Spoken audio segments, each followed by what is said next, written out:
कश्यप ब्राह्मणों को कितना हेट करता है ये तो आपको सबको पता ही चल गया होगा। लेकिन अगर इसके आप दूसरे बयान सुनोगे तो शायद आपको तरस आ जाएगा, क्योंकि ये इंसान दिमागी तौर पर पागल हो चुका है। उसका रीज़न है इसकी फ्लॉप फ़िल्म्स। ये अपनी फ्लॉप फ़िल्म्स की वज़ह से बॉलीवुड छोड़कर बैंगलोर में शिफ्ट हो गया। लेकिन क्योंकि बॉलीवुड से है तो न्यूज़ में रहने के लिए ये उल्टे-सीधे बयान देता रहता है, जैसे कि ये बयान।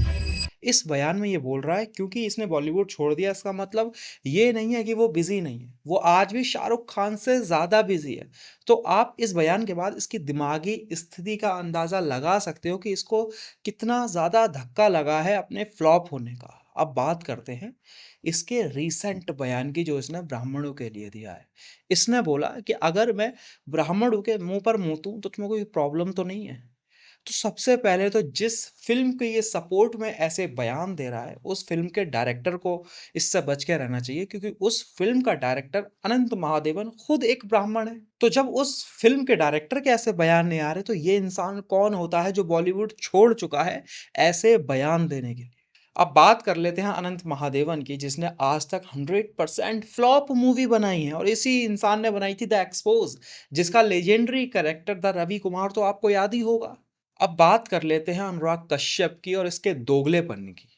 कुछ दिन पहले एक मूवी रिलीज हुई थी जिसका नाम था द केरला स्टोरी, जिसमें दिखाया गया था केरला में कैसे लड़कियों का धर्म परिवर्तन करा जाता है। उसके बाद इस डायरेक्टर का बयान आता है कि ऐसी मूवी समाज को बांटने का काम करती है।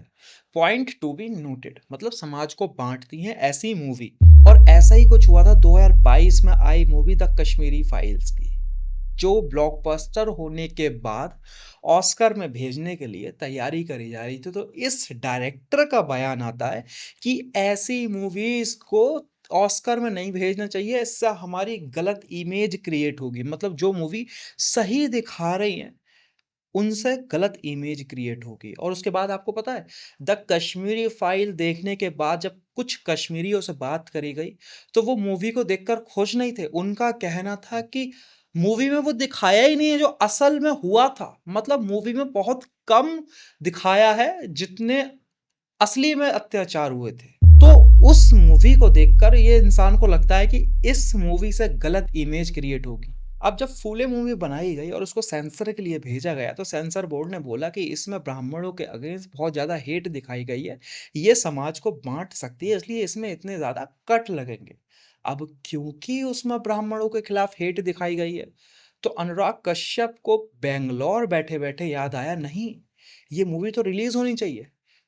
द केरला स्टोरी जब रिलीज हो रही थी तो उस मूवी को नहीं होना चाहिए था, क्योंकि वो समाज में अशांति फैला रही थी। लेकिन इस मूवी को रिलीज होना चाहिए क्योंकि इसमें ब्राह्मणों के अगेंस्ट हेट है और ये मौका है अपनी पब्लिसिटी पाने का। क्योंकि मैं बॉलीवुड छोड़ चुका हूँ, हो सकता है एक कम्युनिटी मुझे दोबारा काम देने लगे, तो क्यों ना इस मौके को भुनाया जाए। बस वहीं से रोना शुरू हो गया इस अनुराग कश्यप जैसे फ्लॉप डायरेक्टर का।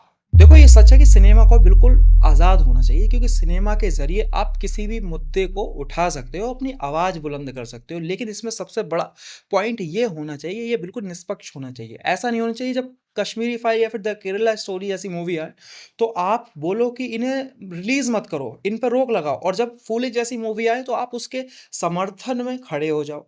दोनों मूवी को बराबर सपोर्ट मिलना चाहिए। अगर आप फूले मूवी को सपोर्ट कर रहे हो तो आपको केरला फाइल्स को भी सपोर्ट करना चाहिए, द कश्मीरी फाइल्स को भी सपोर्ट करना चाहिए था। तो आप माना जाता है असल में निष्पक्ष डायरेक्टर। और ये दोगले लोग तब क्यों नहीं बोलते जब मराठा वॉरियर के ऊपर कोई मूवी बनती है, उन्हें महान दिखाया जाता है, तो एक समाज मुगलों के पक्ष में आकर बोलने लग जाता है और वो उस मूवी को गलत बनाने लगता। आप इमेजिन करो कि आपके जो असली राजा हैं, जब उनके ऊपर मूवी बनती है तो लोग उन्हें गलत बताकर मुगलों को महान बताने लग जाते हैं।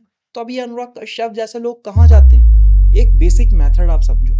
अनुराग कश्यप और ये बाकी जो छोटी मूवीज बनाते हैं, इनका एक मेथड है, ये नए नए प्रोड्यूसर्स को फंसाते हैं। ऐसा मैं नहीं बोल रहा हूँ, ऐसा बॉलीवुड का नंबर वन क्रिटिक के बोलता है कि नए नए प्रोड्यूसर्स को फंसाते हैं। अब जब किसी मूवी को बनाने में 40 करोड़ लगते हैं तो कम से कम 10 करोड़ उसके प्रमोशन पे लगाए जाते हैं। अब इनके पास दो रास्ते होते हैं, या तो 10 करोड़ लेके ये उस मूवी का प्रमोशन करे, या फिर 10 करोड़ गाली सुने। तो ये 10 करोड़ गाली सुनने वाला रास्ता अपनाते हैं और ये ऐसी कंट्रोवर्सी क्रिएट करते हैं जिससे फ़िल्म को हाइप मिले और ऐसा ही करा था अनुराग कश्यप ने 2020 में आई मूवी एके वर्सेस एके, जहाँ पर ये अनिल कपूर से झूठी लड़ाई लड़ने लग गया था ट्विटर पे। उसके बाद पता चला ये सिर्फ़ एक पीआर स्टंट है। तो ये ऐसे काम अपनी हर मूवी के साथ कर चुका है ये घटिया इंसान। और ये इसका नया तरीका नहीं है, इसकी हर मूवी के साथ आप ये कंट्रोवर्सी देखोगे, फिर वो चाहे उड़ता पंजाब हो या फिर दूसरी मूवी। और इसी चक्कर में इसका करियर खत्म हुआ है और आज ये बैंगलोर जाके बैठा हुआ है। अगर ये सही तरीके से अपनी मूवी पर काम करता तो शायद इसे बॉलीवुड छोड़ने की ज़रूरत पड़ती नहीं, जैसा ये वहाँ पर बैठकर कर रहा है। और हो सकता है कि फूले मूवी के मेकर्स का भी इससे कुछ लेना देना हो, इससे कुछ ना कुछ इसने पैसा वैसा पकड़ लिया हो, जिसकी वजह से ये फालतू की कंट्रोवर्सी क्रिएट कर रहा है। और इस समय इंडिया में सबसे सॉफ्ट टारगेट है जनरल कैटेगरी, फिर वो चाहे ब्राह्मण हो या फिर राजपूत। आप इन्हें गाली दो, फेमस हो और निकल जाओ, क्योंकि आपका सिस्टम भी यही सिखाता है कि आप अगर किसी और कैटेगरी को गाली वाली दोगे तो फंस सकते हो, लेकिन अगर आपने जनरल कैटेगरी को कुछ बोल दिया तो कोई ना कोई तरीका ऐसा होगा जहां से आप बच के निकल जाओगे। इन्हें ये फ्रीडम मिली हुई है, आप किसी भी जनरल कैटेगरी को उल्टा सीधा बोलो और साइड में बच के निकल जाओ, अपनी मूवी प्रमोट करो और बात खत्म।